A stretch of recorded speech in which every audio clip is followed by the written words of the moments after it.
So we are in week 3 of our theology of C.S. Lewis, and tonight we are doing Mere Christianity. We're going to do it in 3 segments. So this week we're doing the first 5 chapters of part 1 and the first 2 chapters of part 2. And it's going to be okay. So the people have an opportunity to read it, the chapters. Excellent. This is what we're looking for. So David, I have to confess I haven't. Okay. I'm going on having read it years ago Okay. because I wasn't able to get a large print. I'm on the list for it. I hope I'll have it next week. Okay. No worries. Okay? Yep. Well, I'm just remembering. For sure. For sure. So book 1 is entitled Right and Wrong as a Clue to the Meaning of the Universe. And he has this in kind of 5 segments. So similar to when we read the Apostle Paul in the book of Romans, there's this building of an ongoing argument. So you have parts, but those parts work together to make that larger point. So in chapter 1, he's entitled that The Law of Human Nature. So what did you think of his opening, his discussion about the way people quarrel, the way they seem to hold each other accountable, and his interest in that?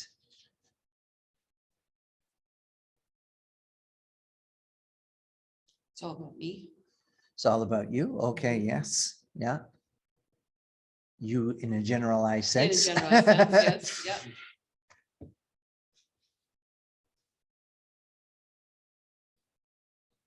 Felt a little bit like binary too, right? Like right or wrong.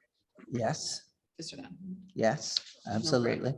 No Absolutely. Not a lot of gray. Yeah. So remember, in Lion, the Witch, and the Wardrobe, the Professor Kirk says, what are they teaching them at the schools these days? Why don't they teach them Moral. logic? Logic.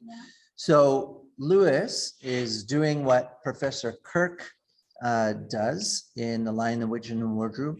And again, what his tutor did for him, confronts him with logic. So a lot of Western theology is done, we come through the Enlightenment, and reason becomes the seat of authority. So it used to be the church, used to be the state, but those are kind of dethroned. Reason becomes the tool in which everybody can apprehend the truth, right from wrong.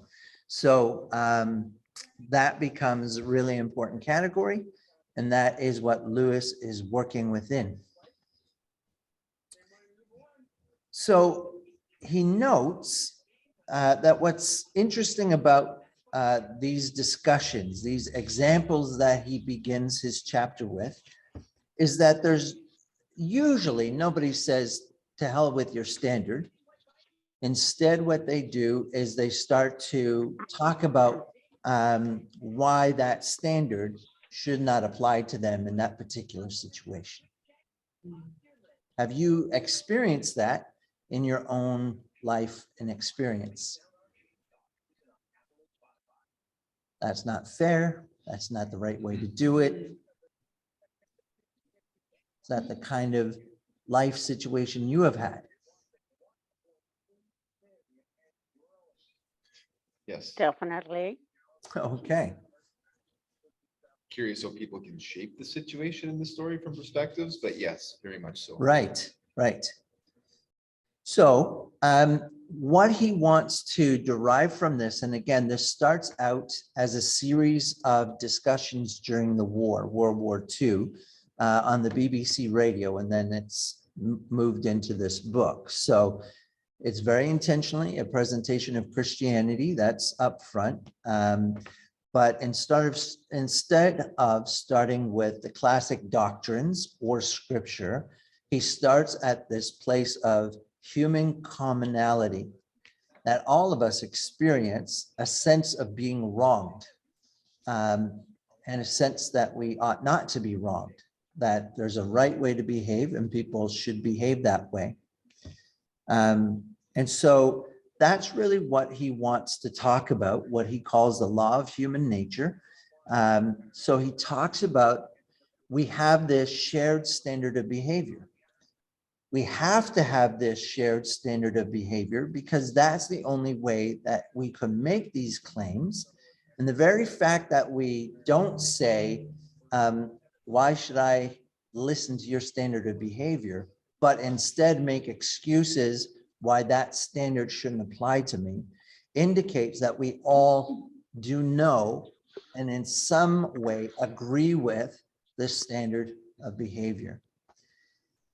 And so this is what he talks about when he begins to talk about this law or this rule of right and wrong. And he said it used to be called the law of nature, but he's going to talk about it as the law of human nature. And a little later in another chapter, he makes the distinction of the laws that apply to other life other than human life in a way that is distinct from, or the law of human nature is distinct from the law of nature. So that's why he wants to kind of rename that here.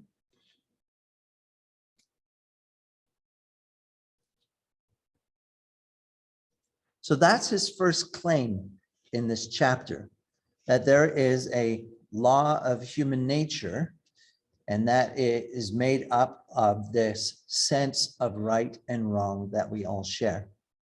There is a right way, there's a wrong way. Just as there is a law of gravitation that we all have to obey. There's a law in place within the world for us. So then he says there's another way to put this. Every person is subjected to several laws. And those ones you can't disobey, right? If I get up on my chair and jump into the air, I have to come down. That's the law of gravity at work on me. Yeah, I understand when he said that. But what are some other laws? Like all he mentioned was gravity. Okay. Like you said laws, plural. Laws, plural, yeah. Okay.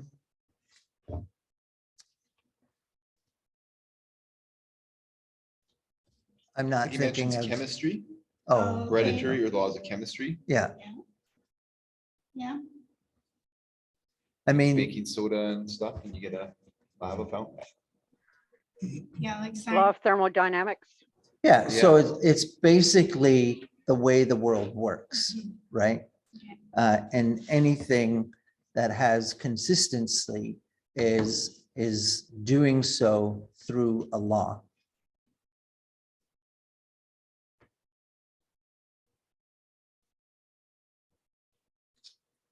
So to illustrate his point, that a person, our law of human nature is different from these laws of nature.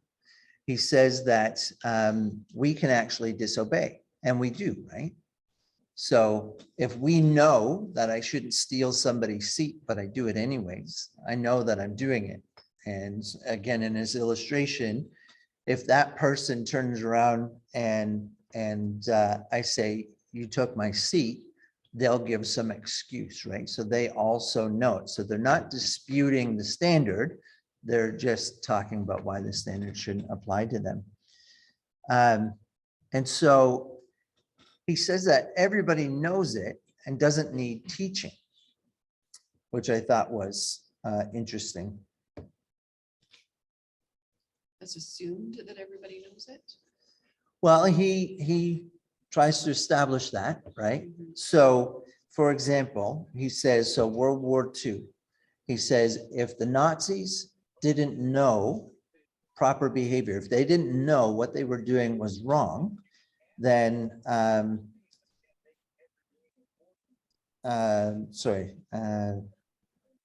what was the sense in saying the enemy were in the wrong unless right is a real thing? That the Nazis at bottom knew as well as we and ought to have practiced. If they had had no notion of what we mean by right, then though we might still have had to fight them, we could no more have blamed them for that than for the color of their hair. So another way that we could talk about that, a couple of years ago, my uncle asked me it because I was talking about thinking that animals would be a part of the new creation. And he said, well, what about the crocodile that ate this boy? And I said, well, you're applying to the crocodile a moral category, which doesn't apply because it's an animal that just reacts out of instinct. So it's not, you can't say it was good or bad, right or wrong. It ate a source of food. Whereas if I eat a boy, we would say that's right or wrong, good or bad, right? So he's saying the same thing with the Nazis. If the Nazis were just animals and didn't know any better, then again, we would still have to stop them from behaving the way they behave because we do know what is right and wrong. And we would enforce right and stop wrong. But we couldn't hold them to that standard. But we did hold them to the standard. We said, no, they're in the wrong. More than that, that they should know that it's wrong. And in fact, they do know that it's wrong, which is from a just war perspective, that's why it's right to fight them. That makes sense? Yeah, it makes sense. You see Bob thinking? Apply that principle to what's going on in Iran right now. In Iran. Yeah. What's going on in Iran? The 22-year-old lady, because she showed a little bit too much of her hair, they killed her in their prison. Okay. So they believe strongly they're doing right, but the people are protesting right now saying, no, no, no, no. Right. So there's a disagreement about what's right and what's wrong. And so he does say that this doesn't mean that there's a universal agreement in terms of what is right and wrong. So he says there have been differences between moralities, but these have never amounted to anything like a total difference. So he's not disputing that when we go to different cultures and different traditions and different ages, that we won't find some differences of what's moral. So for example, we might quibble as to should a person have one spouse, 4 spouses? What's right in that? What we don't quibble about is that a person shouldn't have as many people as they want or any person that they want, right? There's limits on it. So the larger moral is the same, though there's differences in expression, right? So if we go to the Iranian culture, I suspect that there would be places where it's right to fight, kill, or defend, and places where it's wrong to fight, kill, and defend. So we share the larger sense of there's rightness and wrongness, even though we might have differences in terms of what exactly is right and wrong. So that's the way I would apply that. His point is to say that when you actually compare the moral teaching of, say, the ancient Egyptians, Babylonians, Hindus, Chinese, Greeks, and Romans, what will strike you is that they are how very much alike they are to each other and to our own morality of our own day, his day. And he says, I've put together an appendix in the Abolition of Man, which I scanned for you and emailed out to you this afternoon. So you can look through that and see how it compares.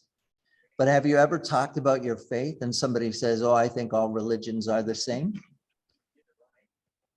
Maybe there's a beginning of a conversation to say, me too, and they all seem to have a moral code that are very similar, which might actually tell us something about ourselves and be an opportunity for a larger conversation of where that comes from. Maybe. So he says, Dave, yeah, I just wanted to say that the one thing that thought that's been running through my mind while I was reading this was, and I don't remember exactly where it is in scripture, but it talks about that God has given us a conscience. so we do have a conscience. I don't know that it says that God has given us a conscience. When you were mentioning that, I was thinking in Romans 2, when Paul talks about we know God from his creation, though knowing him doesn't lead us to follow him, but it does make us responsible for rejecting him. We do have a conscience. I don't argue with that, although our conscience can be seared so that it is no longer a helpful tool. Okay, so you don't see that as sort of the same thing as this law of human nature. Lewis might for sure. Okay. Yeah.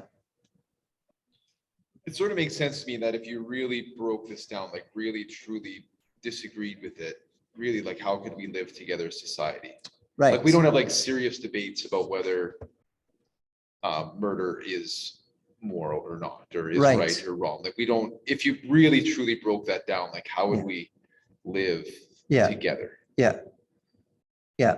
And the fact that we do have debate and argument about what's right and wrong on some of the finer detail points to the fact that we agree on the large stuff, on the framework. So our moral discussion is within the larger acceptance that there are things that are right and things that are wrong, and that there are things that are closer to right and things that are more closer to wrong, right? Or else, again, what would be the point of having discussion? We could just say, well, there's no standard.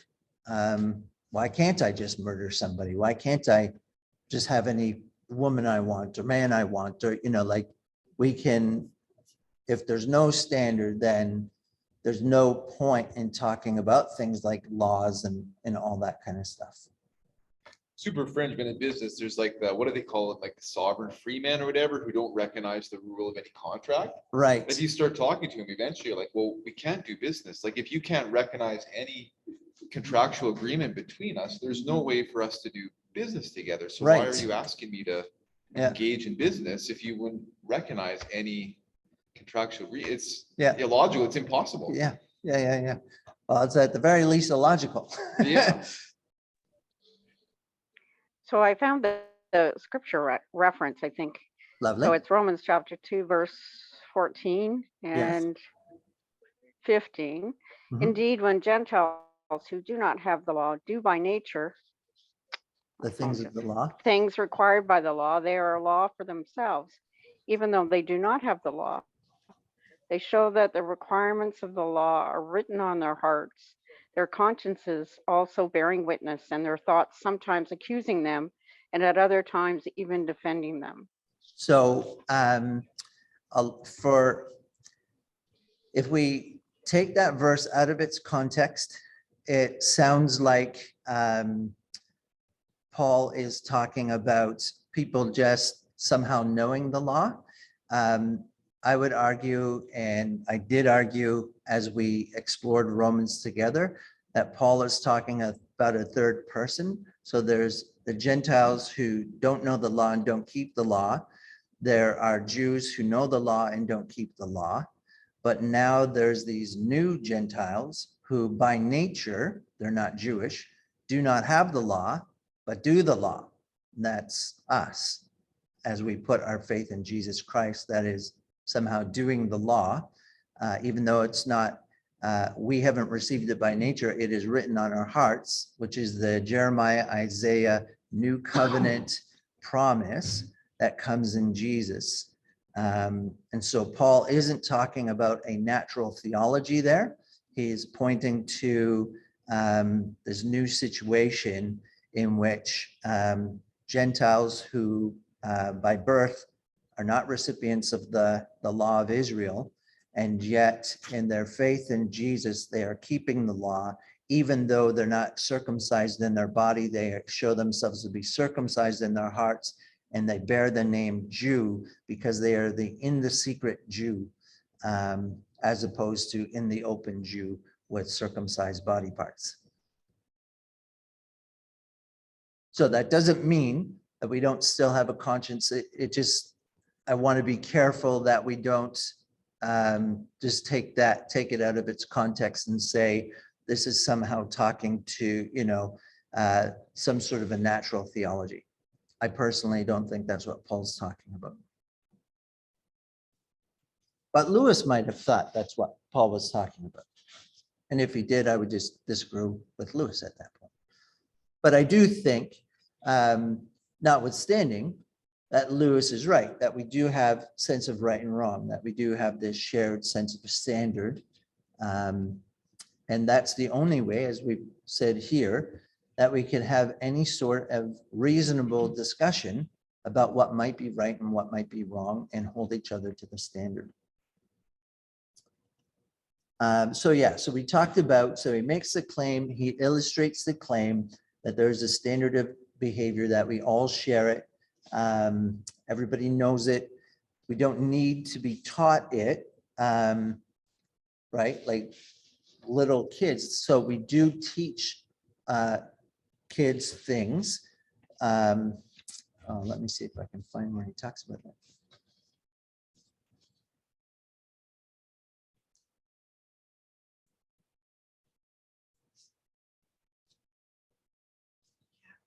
Going to mention children. Yeah. Teenagers. Seems like we teach them and then we have to reteach them Yes. and keep teaching them Yeah. continual basis.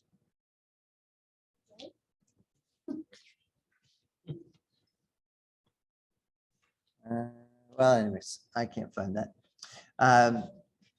So we talked about the problem that he raises to the claim, different moralities, and he deals with that it's not a total difference. Comparing the cultures, we see the similarities. And furthermore, again, a person who denies that there is this right or wrong, right and wrong, will then cry foul if you were to try and go back on him or her, right? So they don't want this absolute sense, but at the same time, they will complain if you violate the standard. So a second claim that he finishes the first chapter with is that none of us are keeping this law of nature, of human nature. So there is this law of human nature. We ought to do right, and we don't do it. Those are his two claims from the first chapter. We fail to behave to the same standard that we expect others to behave. Right? So we want other people to be fair, just, good, but we don't do that ourselves. And of course, that comes with excuses. So our excuses themselves demonstrates, right? I would have never promised that if I knew how busy I was going to be. So that's why I should be allowed to break my word. I given my commitment, but I got to walk that back, right? And so that very need to excuse our behavior indicates or solidifies, one, that we know how we ought to act, and two, that we haven't acted that way. Why would we excuse the bad behavior if there was no such thing? That is where teenagers fit. We don't have to teach them natural law. They certainly have a reason for what they did, and they certainly notice when we break their perception of how natural law works. And human development, there's a testing of things, right? So that's a natural stage in human development. The same with age 2, when kids. It's important for kids to practice the word no, to discover their will, all that kind of stuff, right? It's just a part of human development. And in some ways it's scientific, right? Do I believe this? Does this work? So in conclusion of chapter 1, we believe we should behave in a certain way. We don't behave in that way. We know the law and we break it. So chapter 2, he deals with some objections. I don't think we need to go too in depth. So as he had response to his radio addresses, he's written letters.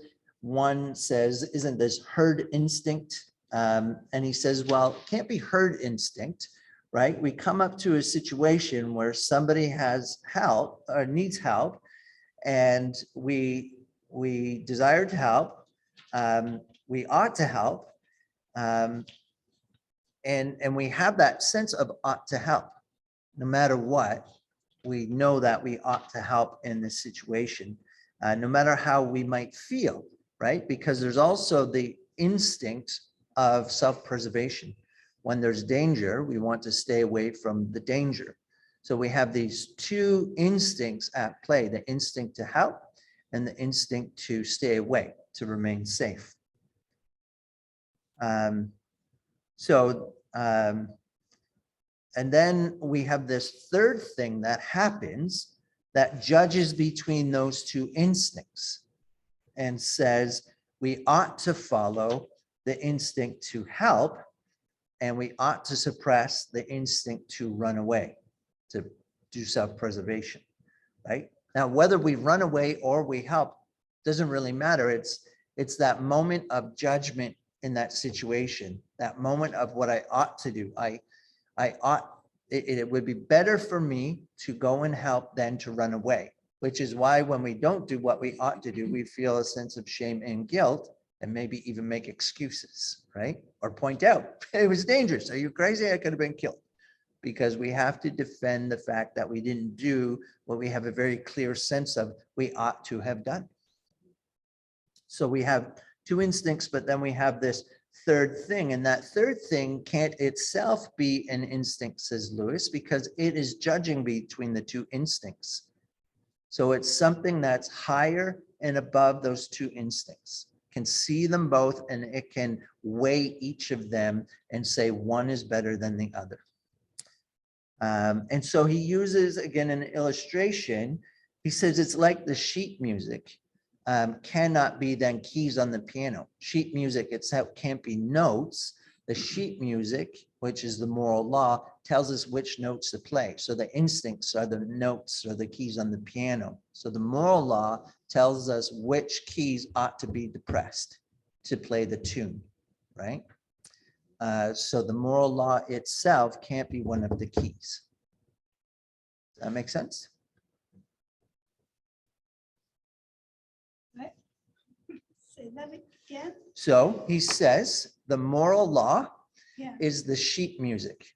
It Right. tells you what notes to play, Mhm. tells you which instincts to follow. So the instincts are the keys on the piano. They are the notes. So the moral law tells you which keys to strike. So the moral law itself cannot be herd instinct because that's what he's arguing about. And didn't he say something about how there's no key on the piano that's wrong? That's right. That there's a certain Um, time that you can play yes, he does. all the keys. Yes, he does. Yeah. Yeah, That's and true. that's a further part of his argument. Yeah. So he says that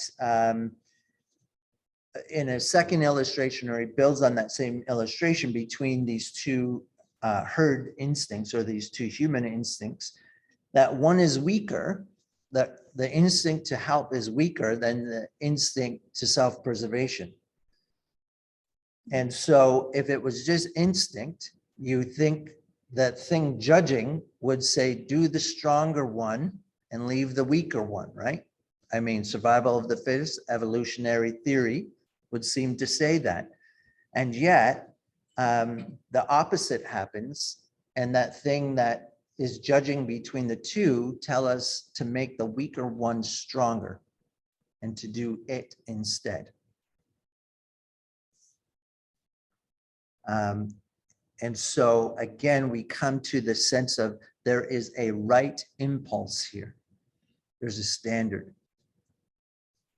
He goes to a third illustration and he says, if the moral law was an instinct, then it should be able to label an impulse good always. And this is what you're referring to, Natasha, but it can't. The moral law will tell us to suppress at different times, where there are times to restrain impulses, making war, making love, and times to release it, times where it's appropriate, times where it's not. So if it was just an instinct, a good would be a good all the time. If it was good to run away, we would always run away. If it was good to always help, we would always help. If it was good to always make love, we would always make love. If it was good to always fight, we'd always fight. But no, these goods are situational, which again shows us that they can't be instincts then, because there's a rationality to them. So then he talks about social convention, education, and that's where we go back. And he says, right and wrong are not learned. In the same way, and here he uses the illustration, the multiplication table. Now we teach children the table, but we haven't invented mathematics. Like, these are things that have been discovered. We have codified them and put them in a certain way. But what we're teaching them is something that is true. 2 groups of 2 will equal 4 things, right? So you haven't invented, you haven't taught them something you've made up. You've taught them a constant, a reality, a law, and to be able to identify it. And so in the same way that the multiplication table is learned, it doesn't make it a human convention. So the moral law is the same, in the same class as a multiplication, the sense of a multiplication. Just from a point of view of time, I think we'll move on from there. And then he talks about third and finally in that chapter, we used to execute witches 300 years ago in Britain. We would put witches to death. And he says, the difference is the fact that we don't believe witches exist. But he says, if we were to discover a group of women that had made a pact with Satan and was using a supernatural demonic force to kill neighbors' herds and to do evil, then we would agree that they need the death penalty, or they're not good. They need to be dealt with, right? So he's saying it's not so much that there's a moral difference, there's a factual difference that's in play there. Make sense? So his final thing is to say, if a man stops putting down mouse traps because there's no more mice, that's completely logical, right? You don't need to kill mice if there are no mice. So then we get the reality of the law in chapter 3. I know I'm talking a lot, so do jump in. But I know that some of this stuff can make our heads swim. So I thought it might be helpful if I'm kind of guiding us through it, right? So chapter 3 is the reality of the law. And he wants to recall the 2 main claims that we know how we ought to behave, but we don't behave that way. And he said, I described that as odd. Why did I describe that as odd? He says, I might be criticized. Well, people aren't perfect. Nobody's perfect. You're not perfect. And he says, well, if I was here trying to assign blame, that would be a thing, but I'm not talking about blame. I'm seeking the truth. So he wants to remind us that this isn't about criticizing human beings. in saying this. He's raising this because it's a part of his argument of how do we get at the truth about the universe, right? So remember the beginning of this right and wrong as a clue to the meaning of the universe. So that's what we're after here, is the meaning of the universe. That's what Lewis is after. So this isn't about assigning blame. This isn't about being critical of human beings, but rather trying to get at a truth, a constant. And so from the point of view of the truth, he says we are not what we ought to be, and that's odd, because everything else in creation is exactly what it ought to be. It just does what it ought to do, right? You look at a tree, you don't say, oh, that tree ought to be different, or a rock, and say that tree ought to be different, or that rock ought to be different. It is what it is, and it does what it is supposed to do, right? It follows those laws, and he says, I use that in a manner of speaking, right? If I take a rock, hold it in the air and let go, the rock hasn't thought, I now need to plummet to the earth. It just does what a rock ought to do in our particular gravitational field. But it does do what it ought to do, right? It is obedient to the law that is on it. We have this law on us, and we don't do that law. So for him, that's what's odd. We're the only thing in all of creation that has that problem. So he says the moral law is different. Not what humans do. We don't do the law. Something above is in relation to humans. The facts, science looks and says, these are the facts. These are how humans behave. But then there's something else, right? So if we just looked at human beings like Diane Fossey looking at the gorillas in the mist, right? We can make a little journal. Oh yeah, the gorillas got up today and they had this social act, and the two males had a fight, and this is the way they moved, right? Those are the facts. We could look at each other and describe the facts, but then we have to say, now there's something else here, because there's how they ought to behave. So everything in the universe has facts, right? But humans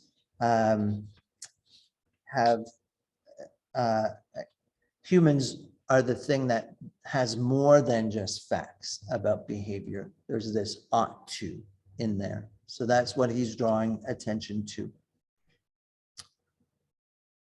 He says, this isn't just about being inconvenient for me. So in the same way, when we might say, this is a bad rock because it's not in the right shape for what we want to use it for, and it's not in the right place, all we mean is that's inconvenient to me. When we say somebody is bad, we don't mean just that their behavior is inconvenient to me. We're saying something more than that. So again, he uses the illustration of a person taking a seat. He says, so there's inconvenient things happen all the time. I desired the seat, but I didn't get there early enough. That's inconvenient, but I don't get angry at that person that happened to get there first, right? And I would be in the wrong if I did. But if I'm clearly claimed a seat and I'm just simply stowing my gear and I turn around and somebody's snuck in knowing that I've claimed that seat, I am angry and I have a right to be angry, and I can take action justifiably, right? Maybe not punch him in the head, but at least say, hey, you took my seat. And again, the standards in play. So it's not just about inconvenient, because both are equally inconvenient, but one situation is justified response. Another situation, he might have the initial impulse, but then we're rational and we say, no, too bad, so sad, you missed out, kind of thing, right? Same with somebody accidentally trips me. I might not love being tripped, but I can't really be angry at that person for tripping me when it's an accident. But if somebody tries to trip me, I happen to see it and they don't trip me up, I do get angry at them because they've tried to cause harm, right? They've violated. So he talks about that, and then he talks about tripping, and then he kind of flips it. He says, now there are things that are convenient to us, right? So a traitor in a war, somebody that was part of the enemy, now comes over to our side. They've betrayed their country. They're giving us all kinds of information that's helping us win the war, save our troops, really good things. And yet I despise that person. They're convenient, but we all know that to betray one's country is a violation of code, right? At least in Lewis's day, that was. We could quibble about that, but his illustration stands if we just allow the time to be understood, right? And then he says to say that it's simply, my good behavior so that the benefit of society, he says this is just circular reasoning, right? Because if we say it's for the benefit of society, and why does it need to benefit society? Because then it benefits me, right? So he says it's this total statement, good behavior is good. Well, that's so true. It doesn't even be stated, and it doesn't take us anywhere. So that's a tautology in logic. And I sent you that chapter, a little story, a cute little story, actually, from this book, Why Good Arguments Fail by Sire. And it's just to demonstrate, he's doing some logic here. So it gives you kind of a cute little into some of the regular fallacies in logic. Read it, enjoy it. Don't, it doesn't matter, but I sent it to you. And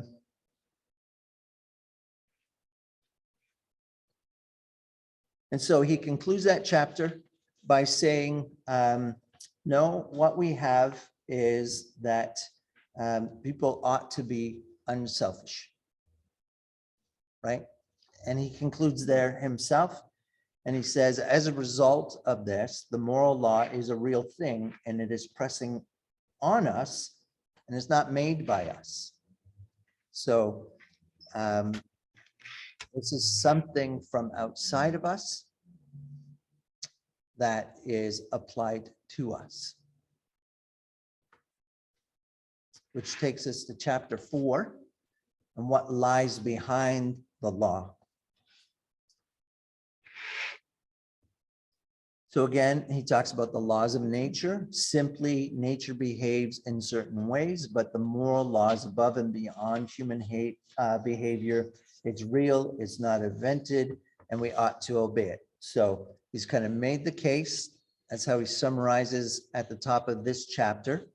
So again, this is part of how you do logic, right? You make your claim, you test them, you show that the claims are sound. And logic is always if then, right? So if your claims are solid, then this should, right? So the only way you can attack it is you attack those claims and you demonstrate that they're false.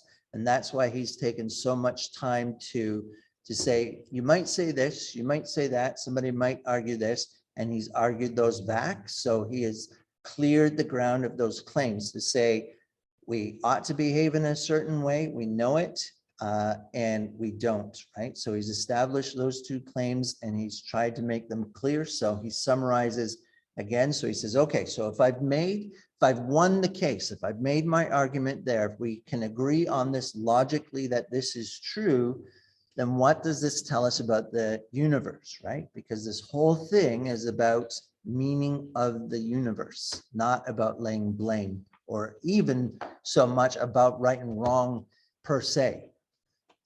This is about the meaning of the universe. So, he talks about what is the universe, and he does a quick kind of lesson, big broad brush strokes on how people have understood things. He moves pretty quick, but it's not a bad summary. So it's worth understanding. He says there's basically two views when you come down to it about the world. One, either you have a material view of the world, in which case You understand there's matter, there's space, and that these happen to exist.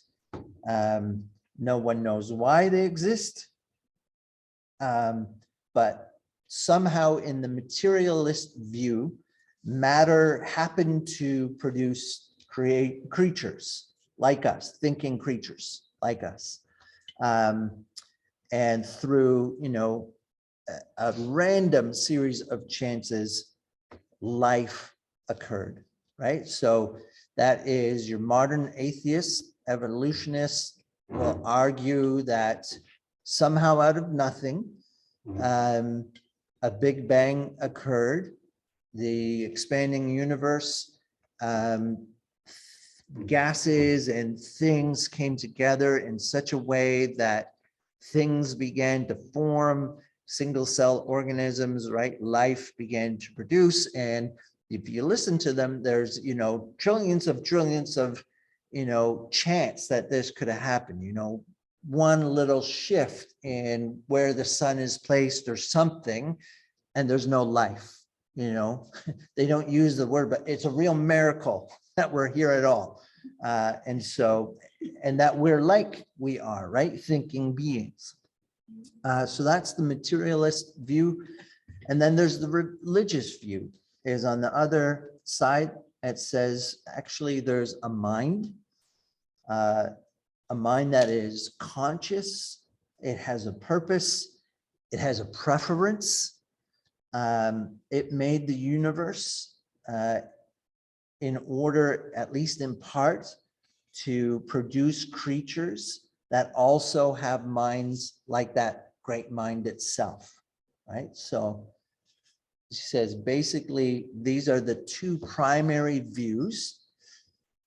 And he says, don't think that one is really old and superstitious and the other is new and modern. He says, both have existed at the same time for as long as we've been thinking about these things. You can find example of both throughout. I think that's really important because part of the contemporary conversation even is this idea of progress, right? We've left these old things behind.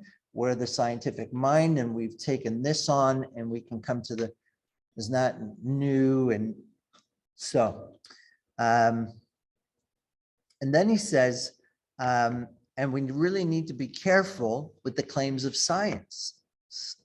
Some branches of science are claiming that they can give us meaning of the universe, the why the universe is there, right? In addition to the how. And he says, actually, science doesn't work that way. Science is about observing the facts of nature, right? Science can look and point the telescope and do experiments, but they can only do that to what is. They can only record that data and they can draw conclusions from it, but they can never get behind what is that they are studying to talk about the how or the why, right? So he says, proper science never claims that it is giving us the meaning of the universe. It is simply telling us what it has observed and the way those things work. Yeah. Mhm. I had a question there. It Yeah. seemed like a leap, that whole purpose of the universe. What page are you on?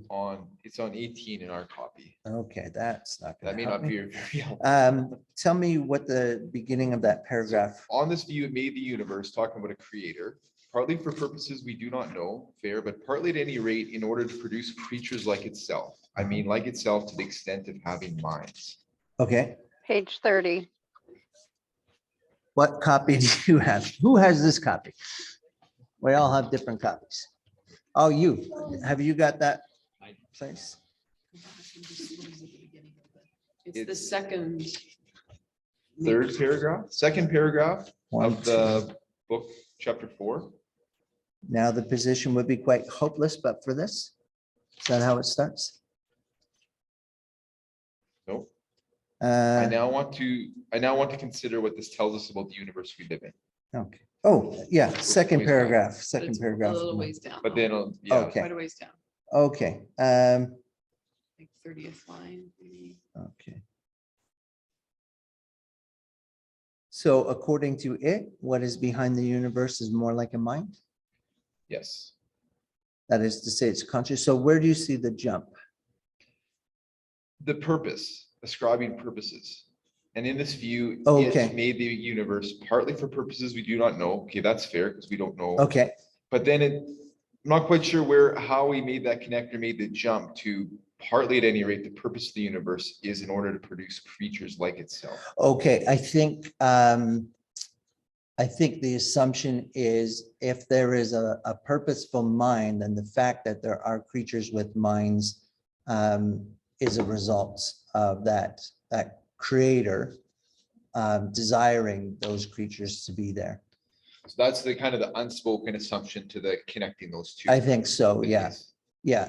Okay. So it's from having this sense of purpose and preference, so that not only are there creatures that don't have thinking minds, there are these creatures that do have thinking minds. And so that is part of the purpose and preference. So creation itself is uniquely suited to human beings, right? Like it fits us like a glove. This is what we need. So that is done with purpose. So the creation itself is done in part, that larger creation is done in part in order for us to exist. Yeah.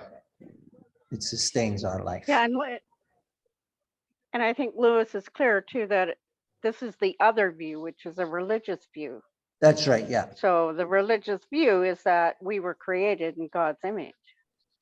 Yes, Keep although Lewis company, hasn't, right?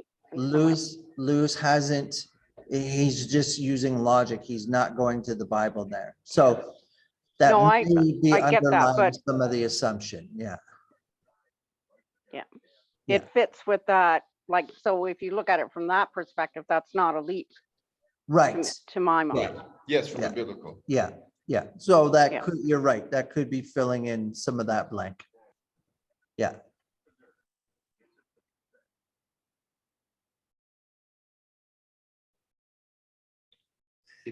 Yeah. It has preference. Yeah. And so our being here is evidence that we were a preference because he Right. created a universe that allowed us to exist. Right, yeah, yeah. And again, the moral law is telling us something, right?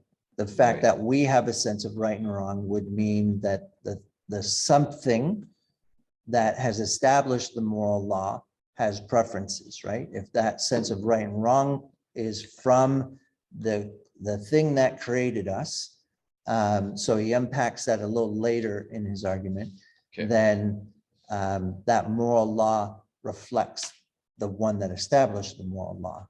And that's where probably he gets the sense of preferences from, right and wrong. I think that's lovely, that we're God's preference. Yeah, Isn't that beautiful? it is lovely. So Lewis continues and says, if there is something behind the universe, then it's either unknown, right? Because we can't point a telescope at it. We flew into space. We didn't run into it, right? We can't get behind the creation itself. So if there is something there, it's either unknown or it will need to reveal itself in a way that is other than the observable creation itself.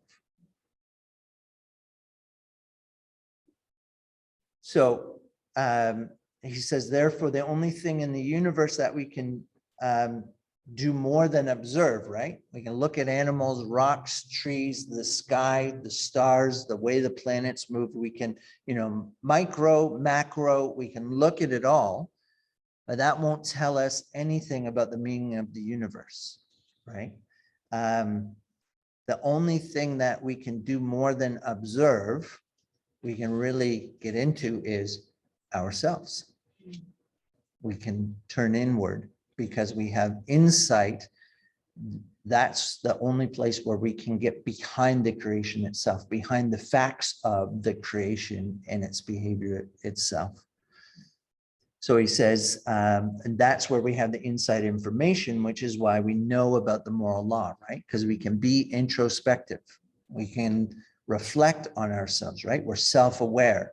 That's part of being the thinking creatures, made in, well, I'll use the biblical language, made in the image of God, but he uses this kind of scientific, it's a mind, and he's made creatures with minds like his own, right? Conscious, willful, purposeful, and preferences. We have preferences. I think he told them the in-between view. Say that again, Bob, I didn't hear you. Like, I think Lewis kind of drew that to it's like the note section of that chapter 4.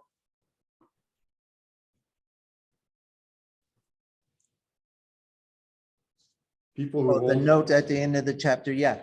So with that one, he says there is this life force philosophy or emergent evolution, which is a lot closer to the kind of atheism today.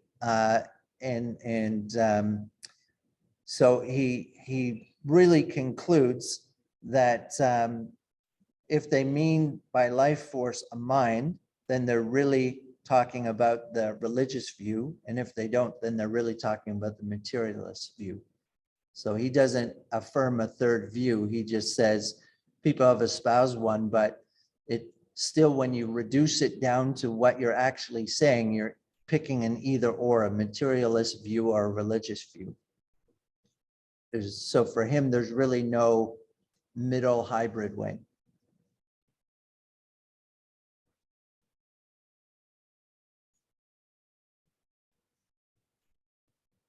So he says, where we do have the information is the moral law. Studying people externally wouldn't discover, I could watch Andrew all day long, see what he does, and I would never discover that he had an ought to within himself that he didn't actually keep, right? Only he knows that. And so when we talk about this mind behind, we find that in our case, there is a power behind the universe because of this moral law that's in us, right? So we look to the one place where we can move behind the curtain of creation itself to intention. And we do find in our case that there's a power behind the universe because we have this ought to. We know this because this power tries to influence us in a certain way, right? And we are influenced in a certain way. We know that we ought to behave one way. We look to the only place where we can find this answer. Is there a mind behind the universe? And the answer that we discover is one, yes, there is within ourselves. And then two, that there is, in fact, a mind behind the universe. And so he uses another illustration to make his point. So while I don't have access to you and you and you, your insides, it's the same thing as a letter. If I see the postman come dropping envelopes at houses, I know he's delivering letters because when I open up the envelope that's at my house, it has a letter in it, right? And so I can make the logical leap that the same way I get letters delivered by the post person, you guys get letters. So if I have this moral law in me, you guys have the moral law in you.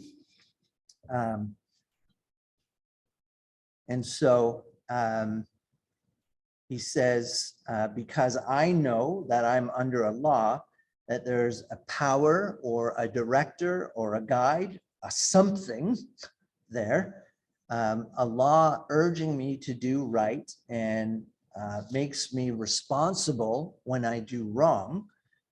This is a mind, right? This is choice. So that's where he talks about finally creative evolution is the same as the religious view, although it's deism. So he really kind of attacks a deism as opposed to theism. Some of you have heard that language in the past, some of you haven't, so I'll just give a quick explanation. Deism is a theology that says we do believe in God, and we believe that this God created the universe, but that he has made it simply a collection of laws. Some would describe it as the Clockwork Universe. The builder builds the clock, he winds it up, and he puts it on its shelf and he walks away. That clock now just runs and keeps time and works the way a clock works, and we're just within the clock, right? So there's no moral responsibility, there's no doctrines, there's no anything like that. So that's deism. And he rejects that as a boy's philosophy. And I think, again, because he's come to faith through atheism, and because he keeps recognizing this ought. And I think he thinks anybody that wants that is really just trying to have their cake and eat it too, to build a world in which they can have their preferences just because they want their preferences.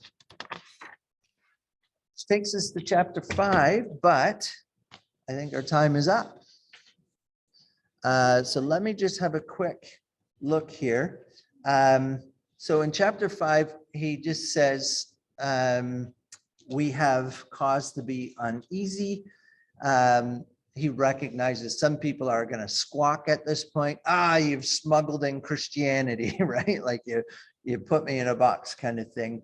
And, this is old superstition. We can't go back. And he says, actually, it might be the quickest way to get to where you're going, if you've picked the wrong road, is to go back and get back onto the right road before you progress. So going back might be exactly the thing that you need to do.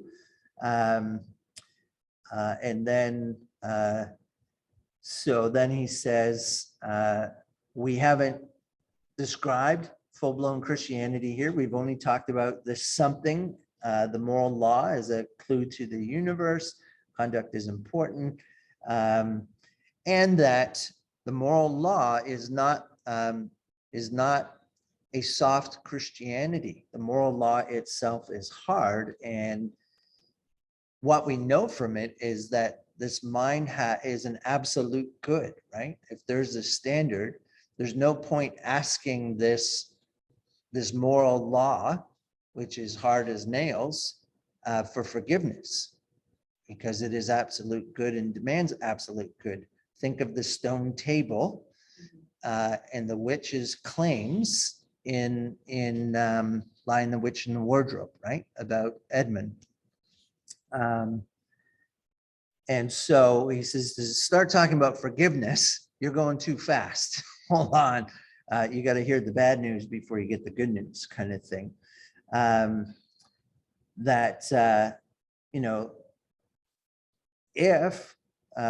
If this power behind is not absolutely good, then it's hopeless. And if it is absolutely good, then it's hopeless, right? Because we can't keep it.